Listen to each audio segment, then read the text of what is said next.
వాళ్ళ కోండు మురళి గారు ఎవరైతే ఉన్నారో దాని పక్కకే ఇప్పుడు మీటింగ్ జరుగుతున్నటువంటి పక్క ప్రాంతంలోనే ఆయన నియోజకవర్గంలో లక్ష్మీపేటలో దళితులను ఊచకోతకు వస్తే ఈ రోజు వరకు వాళ్ళు పోరాటం చేస్తూనే ఉన్నారు. వారికి న్యాయం చేసినటువంటి పరిస్థితి లేదు. ఇవాళ వాళ్ళు ఇంకా కూడా హైదరాబాద్ చుట్టూ, అదేవిధంగా విజయనగరం చుట్టూ, అదేవిధంగా విశాఖపట్నం చుట్టూ తిరుగుతూనే ఉన్నారు కాళ్ళు అరిగేటట్టుగా. వాళ్ళకు న్యాయం జరిగినటువంటి సందర్భం లేదు. కానీ ఆయన ఇవాళ కిరణ్ కుమార్ రెడ్డి గారికి దళిత బంధువు అని అంటా ఉన్నాడు.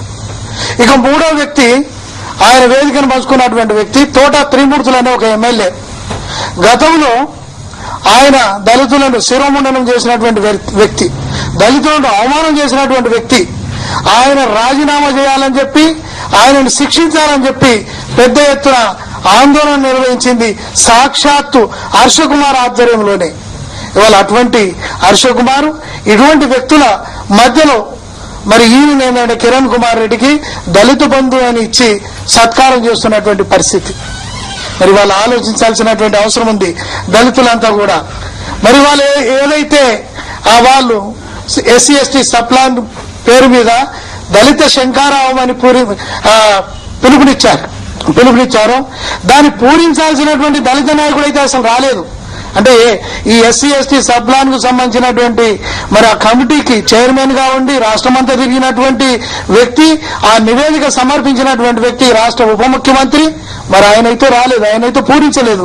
కానీ ఏంటంటే పూరించకూడనటువంటి వ్యక్తి ఆ శంకారావాన్ని పూరించినటువంటి పరిస్థితి కనబడతా ఉంది. ఇవాళ ఏంటంటే ఇవాళ చాలా గొప్పగా చెప్తున్నటువంటి పరిస్థితి కనబడతా ఉంది. ఇవాళ కాంగ్రెస్ పార్టీ నాయకులు ఏంటంటే చెప్పేది ఎక్కువ, ప్రచారం చేసుకునేది ఎక్కువ. కానీ ఏంటంటే వాళ్ళు చేసింది ఘోరంతా, కానీ చెప్పుకునేది ఏంటంటే కొండంత ఉంది. ఇవాళ వాళ్ళు ఏం చెప్తున్నారు? ఇవాళ ఈ రాజశేఖర రెడ్డి గారు ఆయన బతుకున్న కాలంలో నోడల్ ఏజెన్సీ ఏర్పాటు చేయడం జరిగింది. ఇవాళ ఎస్సీ ఎస్టీ జనాభా కన్నా కూడా ఎక్కువ మొత్తంలో నిధులు కేటాయించి ఆయన ప్రతి 3 నెలలకోసారి ఆ నోడల్ ఏజెన్సీకి సంబంధించినటువంటి సమీక్షా సమావేశాలు నిర్వహించినటువంటి పరిస్థితి. ఈ రోజు వరకు మరి ఈ ఎస్సీ ఎస్టీ సబ్లాన్ కు సంబంధించింది మరి ఏమి కనీసం సమీక్షా సమావేశం కూడా నిర్వహించినటువంటి పరిస్థితి లేదు. రెండవది ఏంటంటే చట్టం చేస్తే నిధులు దారి మళ్లించబడ్డాయి అన్నారు. కానీ ఎలక్ట్రానిక్ యంత్రాలు ఏదైతే ఎన్నికల యంత్రాలు ఉన్నాయో ఆ యంత్రాల రక్షణ కోసము మరి నిధుల్ని దారి మళ్లించినటువంటి పరిస్థితి.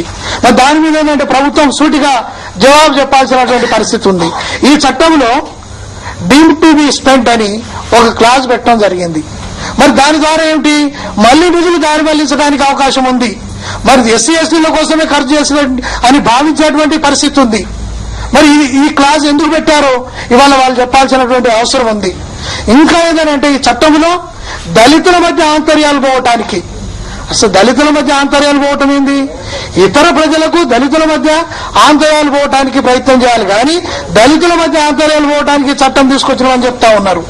మరి దాని ద్వారా అంటే ఈ ఎస్సీలలో ఎవరైనా బాగుపడితే ఆ బాగుపడటాన్ని కిందికి లాగటమా వీళ్ళ ఉద్దేశము? కాబట్టి ఏంటంటే ఈ సప్లాన్ చట్టం ఏదైతే ఉందో ఈ సప్లాన్ చట్టమే లోపభూయిష్టంగా తయారైనటువంటి పరిస్థితి. దాని మీద ఇవాళ గొప్పలు చెప్పుకొని చివరికి ఏంటంటే కిరణ్ కుమార్ రెడ్డి గారికి దళిత బంధు అనే బిరుదిచ్చారు. ఆయన దళిత బంధువు కాదు, దళిత రాబంధు.